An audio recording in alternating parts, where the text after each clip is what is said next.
8 years ago, Lucas's father saved my father in a car accident. Before he died, he entrusted his daughter to our family. Lucas became my family's adopted daughter. After graduating from university, my father's health has not been good. He intended for me to be with Lucas. On the day of the wedding, Lucas turned off her phone and left New York. She left a note, which read, "I don't want to be tied down by marriage. I want to be free like a bird." Late at night, I sat by the window. I saw a post from her secretary Nathan. "After all the twists and turns, you're still the one by my side." I immediately sent Lucas a message. "Come back when you have time and let's get married again." Just as dawn broke, my mother hurriedly knocked on my door, saying that my father's condition was not good and that he was on his way to the hospital. I kept calling Lucas. After a while, she answered the phone. Her voice was slurred. She sounded impatient. "Look at the time. Are you confused?" I just opened my mouth. "My father." The phone went dead.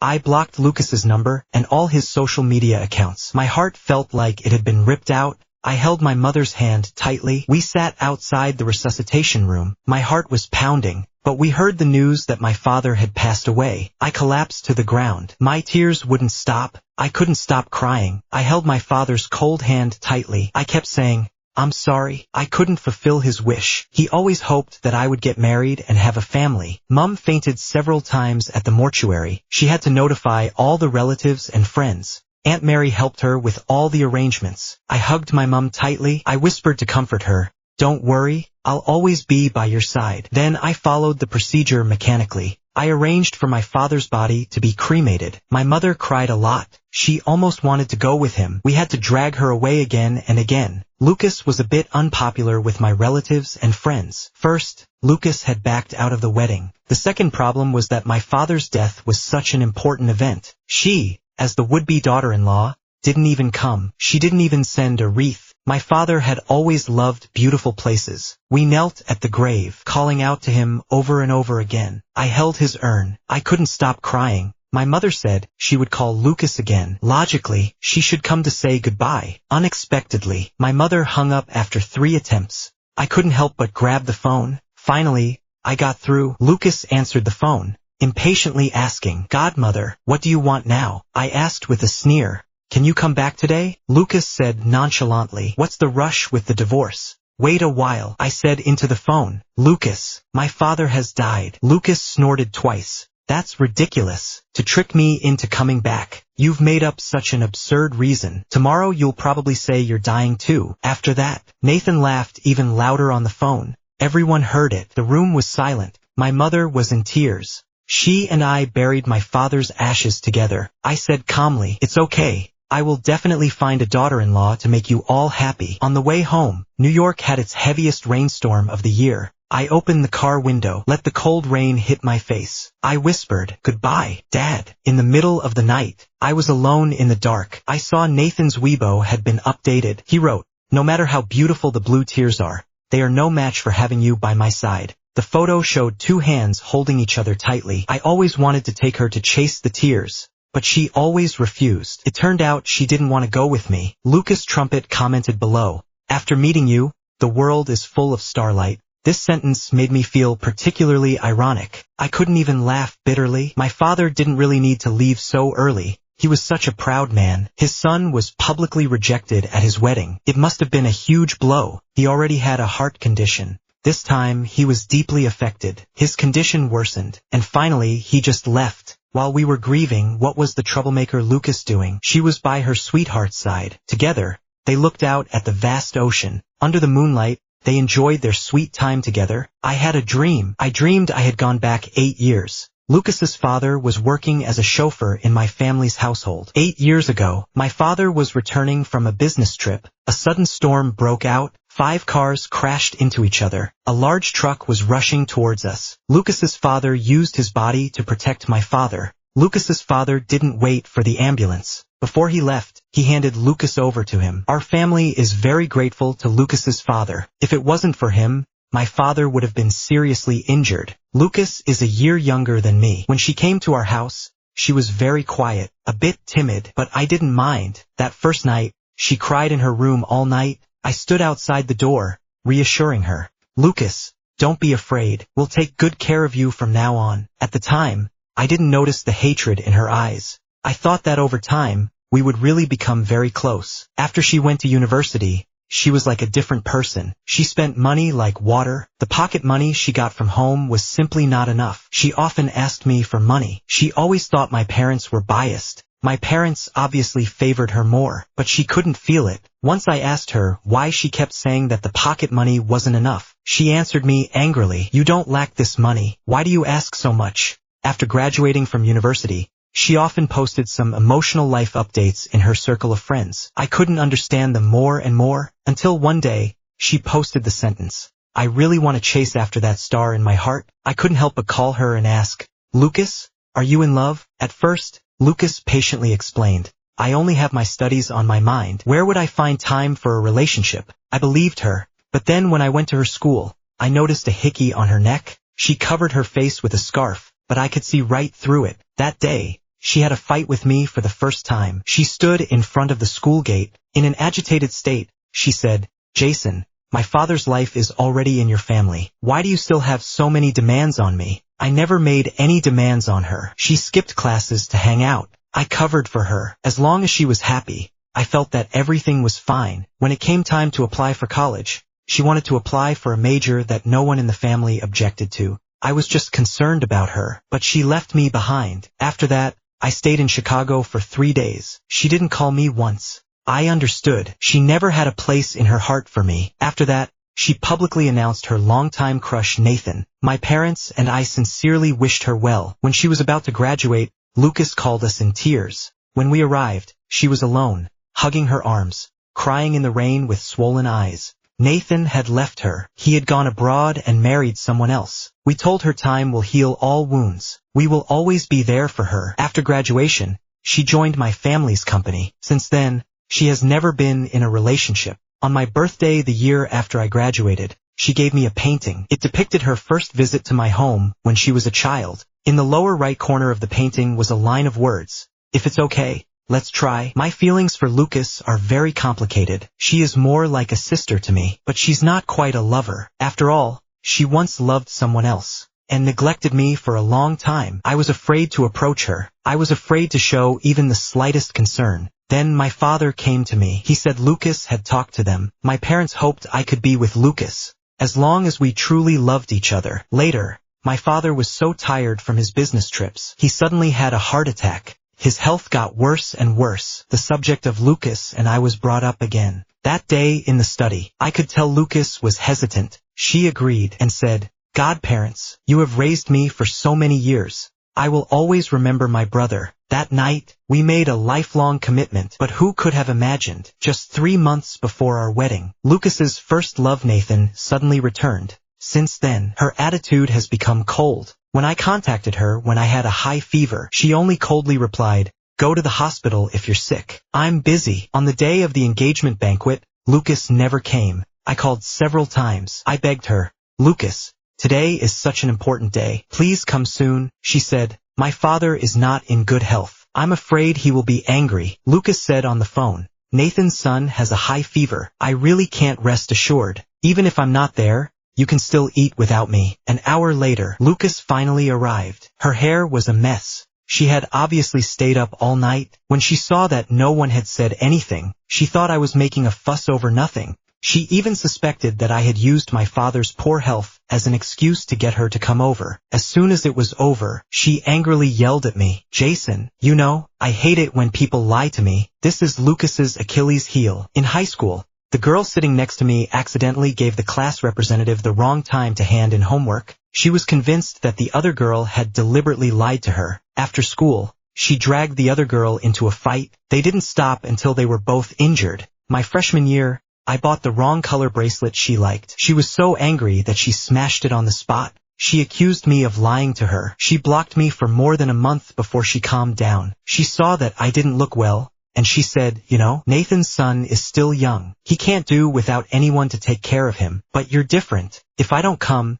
you can still get engaged." On the day of the wedding, Lucas didn't say a word. He just left a note and left. Before my father left, he smiled and comforted me. "Don't blame Lucas. She also has her difficulties. They treat Lucas like their own daughter, But I never expected Lucas didn't even want to see her one last time. For 5 whole days, Lucas didn't go home. After arranging everything, Zach suggested taking me out to relax. We went to the private club we often visited. He went to the bathroom. When he returned, he was full of anger. I asked him in puzzlement what happened. I ran into an enemy. Without saying a word, he took me and walked out. The door to room 999 next door was half open. Lucas was drinking facing the door. Nathan smiled and put his arm around her shoulder. He sat next to her. Lucas' little sisters were also sitting next to them. They were still the same group of college friends. Lucas had been very generous after going to college. He had made a lot of good friends. Their usual expenses were all paid for by Lucas. Lucas gave them Chanel suits that they had only worn once or twice. They often gathered around Lucas. They called her Lucas Goddess. In the private room, Samantha, Lucas' #1 fan, asked, "Goddess, you eloped. Have you completely broken up with Jason? Their family is really unreasonable. They married you off without even asking your opinion. Luckily, you have your own ideas." Lucas smiled. He didn't say anything. Samantha continued, "I've never seen a family like this. They say you're their goddaughter, but they're actually raising you like a child bride. Have they ever consulted your opinion?" Hearing this, my eyes grew cold. Lucas smiled and took a few more sips of wine. Samantha got more and more excited as she spoke. "Jason's father is quite amusing, using his poor health as an excuse to push you to get married. I think he's had his eye on you since you were little." Lucas suddenly remembered something. He said, "Jason said his father had passed away, but I don't believe it." Samantha said with a smile, "I think it's better if he's dead. Otherwise you'll have to go back and pack and you'll have to see them.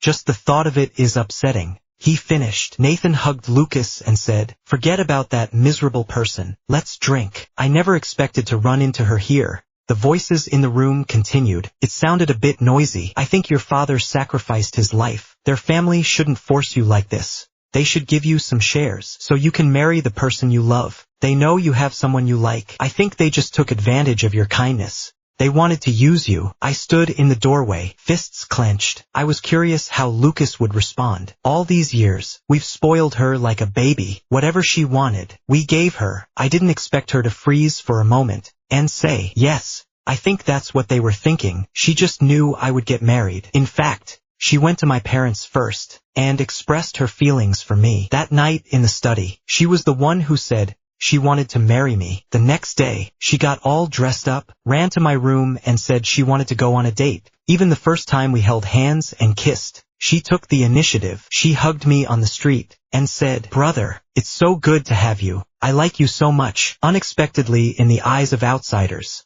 we became the people who morally kidnapped her. She said our family is unreasonable. If I could go back to that night, I would have rejected my parents' advice. I would have shaken her hand off and left. After all, our decade-long relationship was a mistake. Lucas was a white-eyed wolf who could never be tamed. I was about to turn and leave, but I heard Nathan call my name from behind. He asked, a little panicked, "Jason, why are you here?" He opened the door. Everyone's attention was focused on me in an instant. Lucas came out angrily. He confronted me. "Jason, you're actually stalking me." Nathan tugged Lucas's sleeve gently. My eyes were full of coldness. I grabbed her wrist and asked, "When are you going to come back and get a divorce?" She replied with a cold smile, "What? You've got someone on the side. Are you in such a hurry?" She said while taking a closer look at me. "What kind of clothes are you wearing? The brooch is also black. Is there a funeral in the family?" I asked coldly. "You don't remember me telling you that my father had passed away?"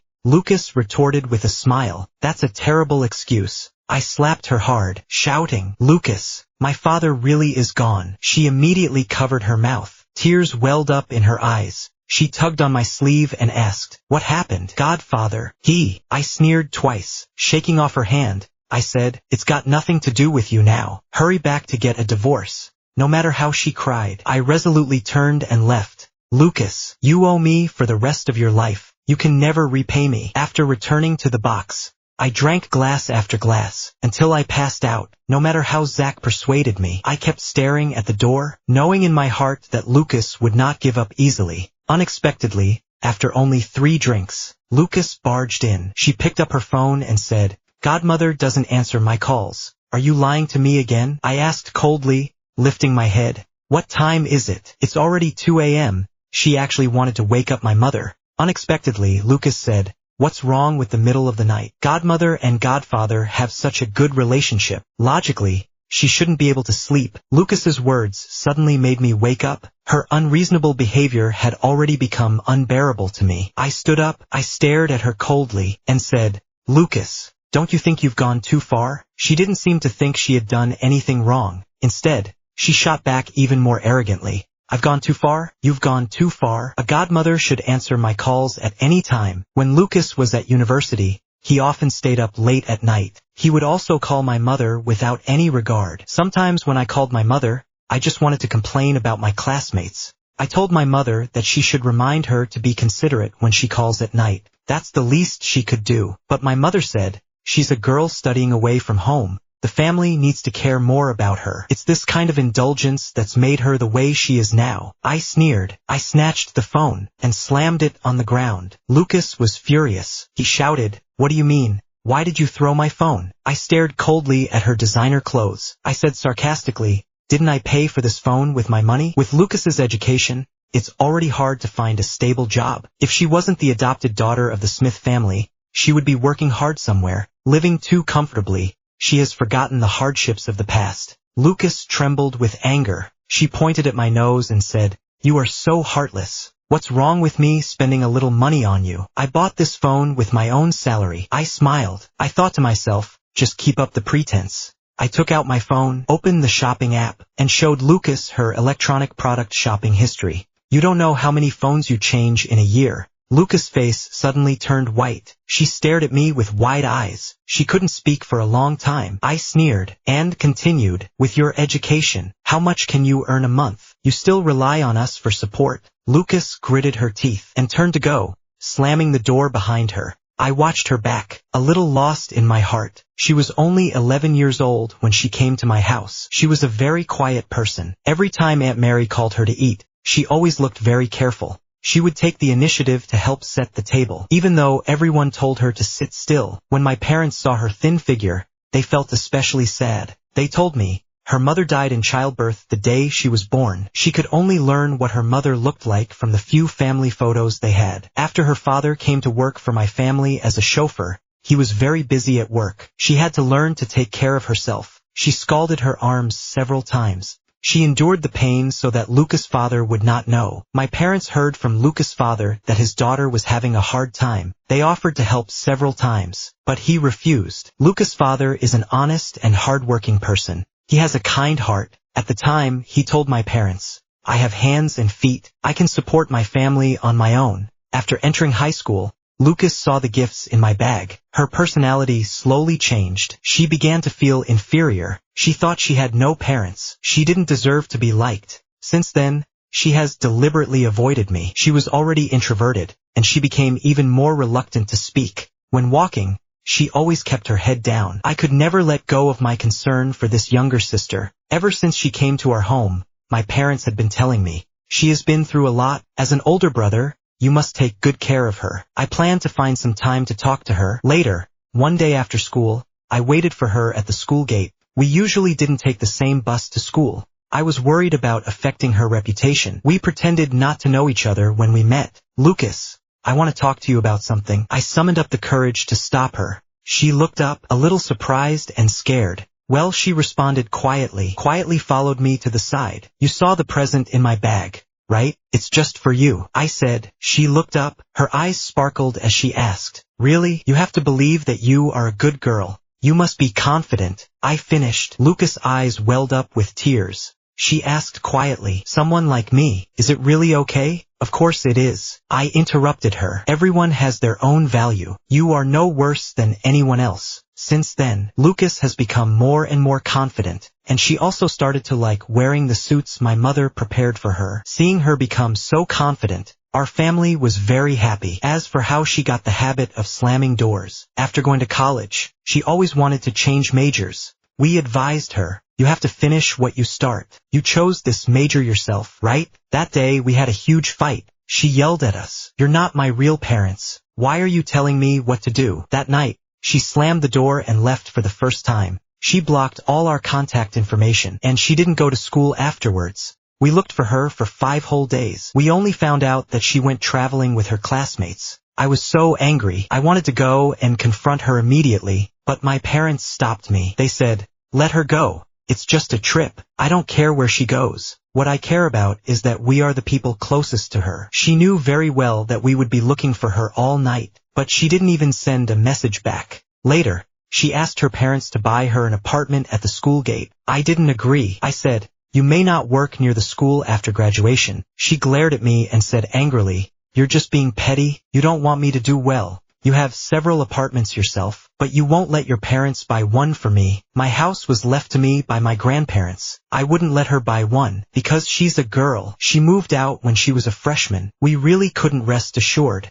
After that, she and I had a long-standing conflict. Whenever I came home, she slammed the door and went out. I bought her gifts a few times to ease the tension, but she threw the gifts out the door every time, and she said, "I don't want such dirty things." Now, watching her slam the door behind her, I don't feel anything at all. From the moment she ran away from the wedding, I decided, she's no longer my sister. When I got home, I secretly glanced at my mother. Her pillowcase was still a little damp. She was holding my father's photo tightly in her hands. Just as Lucas said, my parents have always been very close. They were neighbors since they were kids. They were childhood sweethearts. My mother is a university professor. She likes to paint. My father is very busy at work, but he often accompanies her to the studio to paint. When I was little, my father always sent me out with a spanking. Every time I cried and held onto his hand and asked, "Do you not love me? Why do you always send me away?" My father would crouch down and explain patiently, "Mom and Dad will always love you. It's just that Dad loves Mom more.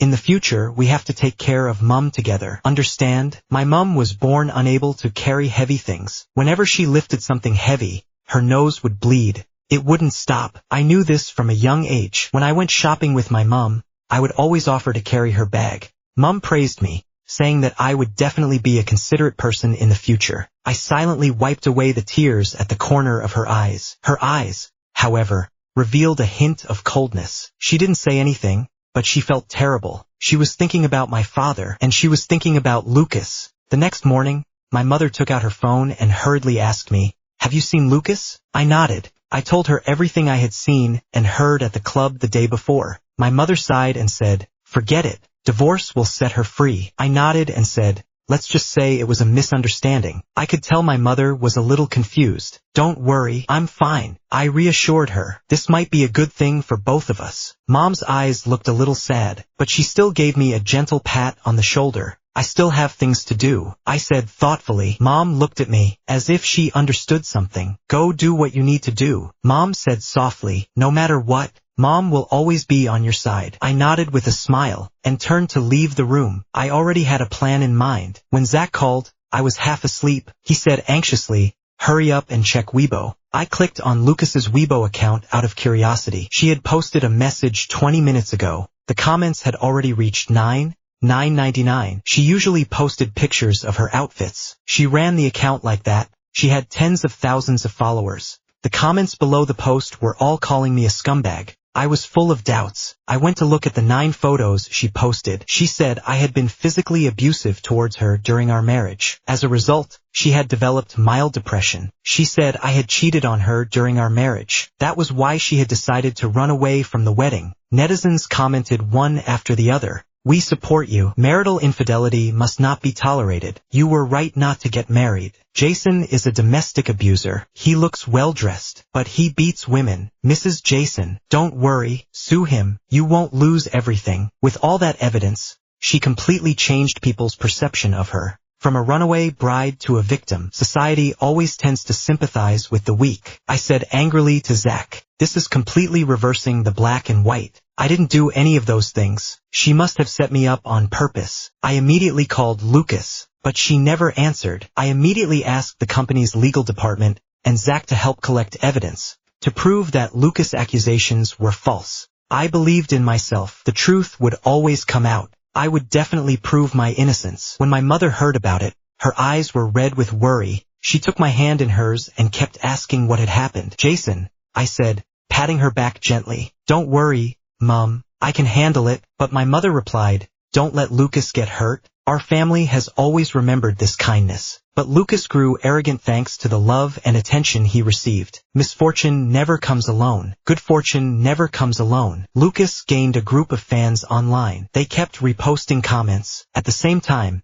the attacks on me by netizens became more and more intense. Mum fainted in anger. I was even pointed at in the hospital. After Mum fainted, I contacted Lucas. I asked her, "Do you really want to turn your back on me?" Those comments online, "Aren't you afraid that I will find out that it's a lie and come looking for you to sort things out?" But she answered confidently, "It's all true. I understand." Lucas has finally shown her true colors. She has put up with so much in our family for so many years. She wants more than just to ruin my reputation. I shouted at the phone, "What else do you want?" Lucas said coldly, "I want you to lose everything. You owe our family this. You owe my father this. And you owe me this." After she had finished speaking, she hung up the phone. I leaned helplessly against the wall, supporting my unconscious mother. My heart was filled with mixed emotions. At that moment, a stranger walked into the ward. I carefully stared at the woman in front of me. She removed her mask and told me who she was and asked me to trust her. Half of her face was badly burned. I felt uncomfortable just looking at it. She told me with a bitter smile, "Nathan caused this injury." In short, Lucas was also responsible. She is actually Nathan's ex-wife. She took out a file folder from her bag and handed it to me. I opened it. I found that Lucas's medical certificate was indeed genuine, but I didn't cause those injuries. Nathan's ex-wife said she wanted to help me for a reason. She hoped I could use the evidence to send them both to prison. At this point, my mother woke up. She took my hand and whispered, "No, she is your sister. A brother has to protect his sister. Don't you remember?" I stared at my mother's pale face and said, with all the courage I could muster, "Mom, she hasn't been part of our family since the day she ran away from the wedding. We owe her a debt of gratitude, and it's time to pay it off." I don't usually argue with my mother. She just sighed. I thanked Nathan's ex-wife and asked if I could help her with the bruises on her face. Even if it can't be exactly like before, at least it can make things better. She shook her head and said, "When the day comes that I see how it ends for them, it won't be too late to think about it." I know, she hated them very much. It turned out that Lucas had gone abroad to look for Nathan. That night, they had a candlelit dinner together. They forgot to extinguish the candles in the house. The candles set fire to the ribbons on the cake. It started a fire while Nathan and Lucas were making out in the courtyard. Nathan's ex-wife was desperately pounding on the glass door for help. Lucas was hugging Nathan's neck. She saw it, but she lowered her eyes, pretending not to see. The neighbors were shouting from the wall, "Fire! Fire!" Hearing the shouts, Nathan came back to his senses and hurried into the house to save people. Nathan's ex-wife said, no matter how she explained to Nathan, Lucas did see it, but Nathan just wouldn't believe it and asked her not to falsely accuse others. In everyone's eyes, Lucas had always been a kind girl. Her circle of friends was full of updates about sending warmth to welfare institutions. Ever since she came, she has accompanied my mother to the rural welfare institution to do charity work. She said that seeing those children reminds her of her childhood.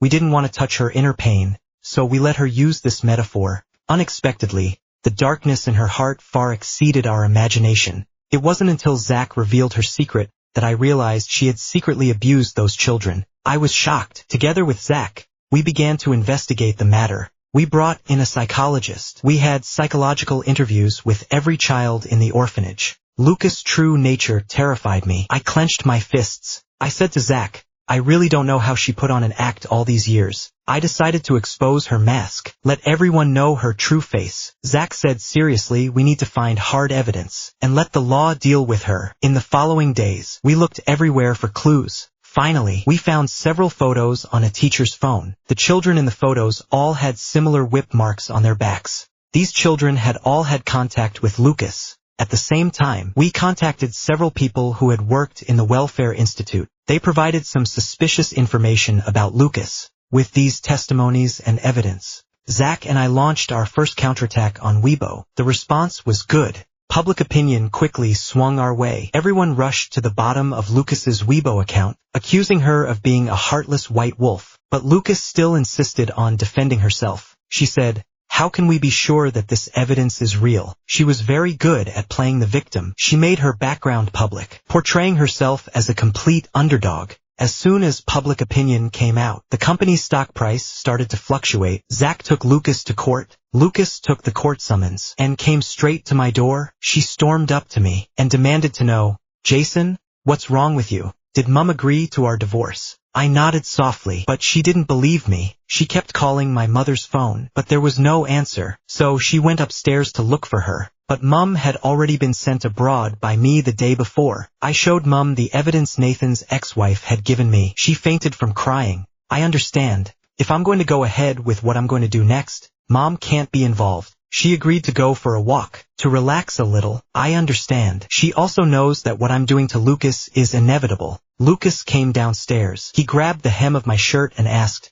"Are you really determined to divorce me? Didn't you say you'd take care of me for the rest of your life?" She was referring to the clause in the divorce settlement that gave her everything. She said she would never agree to it. I sneered. I broke her hand away and said, "Lucas, don't forget how you became Mrs. Smith in the first place." Lucas's face suddenly turned white. She was unsteady on her feet. Despair shone in her eyes. I said coldly, "I have put up with you for a long time. Do you think I will still accommodate you as I used to?" Lucas bit his lip. Tears welled up in his eyes. Reluctantly asked, "Don't you care about our relationship over the years?" "Relationship?" I sneered. "You talk to me about relationships. You first ask yourself, have you ever been sincere with me?" I pointed at my father's photo and asked, "Where were you when my father left?" "You were watching Blue Tears." Without waiting for her to speak, I continued, "You agreed to get married yourself in the first place, but you ran away on the wedding day. Isn't this just to embarrass my family?" Lucas asked,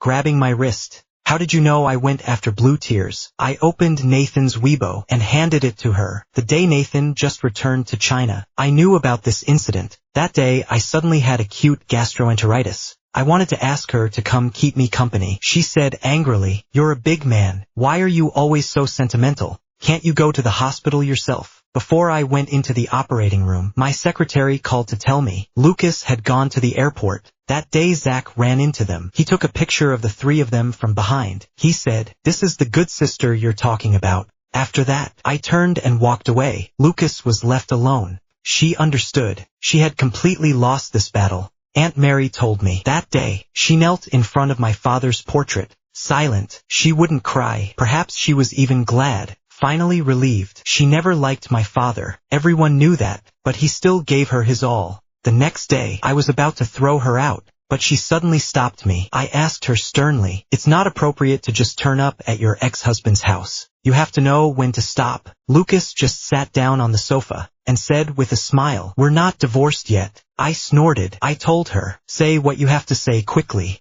Then please leave." Zach also ran downstairs. He asked unhappily, "What are you doing here? You're not welcome here. Please leave." He pointed to the door. He told Lucas to leave directly. Zach never liked Lucas. In the past, I always persuaded him. After all, she is my younger sister. Give her some face. Now it's great. Zach doesn't even give her that face. Lucas crossed his arms. Calmly, he said, "Jason, I'll ask you one last time. Are you going to change the divorce agreement or not? Don't forget what my godfather gave me. No matter what, I won't leave with nothing." Zach and I smiled at each other. Then we asked, "Lucas, do you know the terms of the transfer agreement?" A trace of unease flashed in Lucas's eyes, but it quickly subsided. He said, "Of course I know. The mall has been mine for years." After Lucas graduated from college, he asked my father for the best mall in his name. My parents loved her very much. They decided to give her the mall as a dowry. When signing the agreement, she was in a hurry to go to the bar with her friends.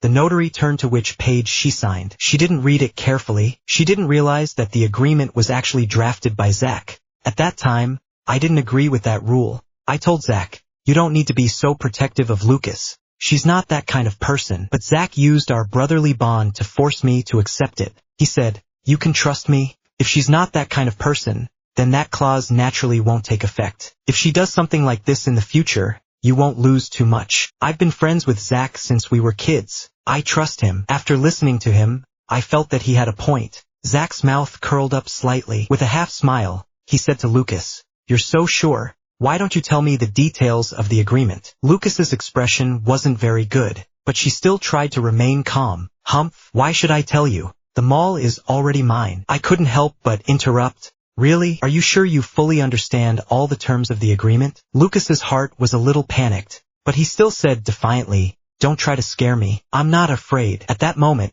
Zach took a document out of his bag and handed it to Lucas. "This is a copy of the agreement. Have a look." Lucas took the document and opened it. His eyes widened instantly. His face was full of surprise. There was an additional clause in the agreement. "If Lucas and I get married in the future but he cheats on me, she will lose the right to inherit them all." Lucas grabbed the agreement and tore it into pieces, and threw it in my face. Angrily, she said, "No way, absolutely not. There was no such clause at all." Zach looked at her coldly and asked, "Can't you even recognize your own signature?" "That is indeed Lucas's handwriting." Lucas sat on the sofa, feeling powerless. She finally realized that she had made a huge mistake. She had thought that she could protect her interests with them all, but in the end, she had lost badly. Zach simply made things final. He posted Lucas's affair with Nathan on the company's official website. He also said he would divorce Lucas through legal means. Very soon, netizens all started to curse Lucas.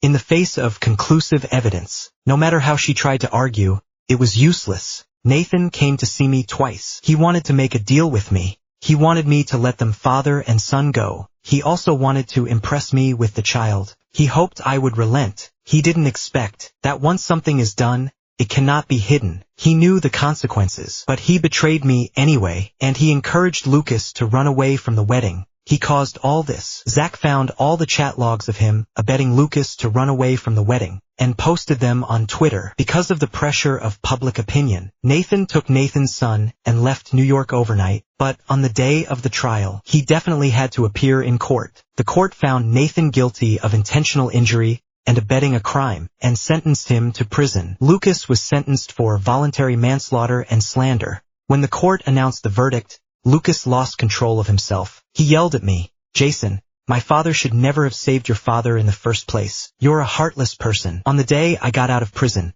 I stood in the sunshine and said to Zach, "Finally free." The weight of this favor was suffocating. I went to visit my father. I told him everything that had happened recently. The weather that day was particularly nice. The sun was shining. It felt like the heavens were rejoicing with us. I went abroad to see my mother. I don't think she blamed me. The days ahead were full of hope.